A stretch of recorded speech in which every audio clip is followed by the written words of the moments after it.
پریشان تو وہ ہو جو کہتا ہے کہ جو جہاد کی بات کرتے ہیں وہ ظلم کر رہے ہیں۔ میں نے کہا تاریخ نہیں پڑھی، تو نے کرکٹ کی پڑھی ہے نا۔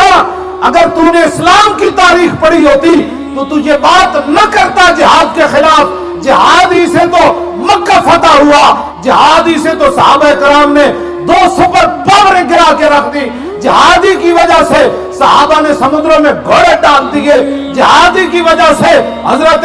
سعد نے دریائے دجلہ کو فرمایا ہم جہاد کے لیے جا رہے ہیں، راہ دے دریائے دجلہ لمبا پہ گیا اور کہنے لگا محمد عربی دے غلاموں گزر جاؤ، اس لیے تو میں بہ رہا تھا تاکہ پتہ چلے قیامت تک کہ جب جہاد کی بات آئے، حضور کے دین کی بات آئے تو دریا بھی وہ بات سمجھ جاتا ہے کہ ہاں محمد عربی کے غلام جا رہے ہیں۔ تجھے پتہ ہی نہیں ہے کسی بات کا۔ نکل کر سہارا سے جس نے روما کی سلطنت کو الٹ دیا تھا، سنا ہے یہ قدسیوں سے میں نے کہ وہ شیر پھر ہوشیار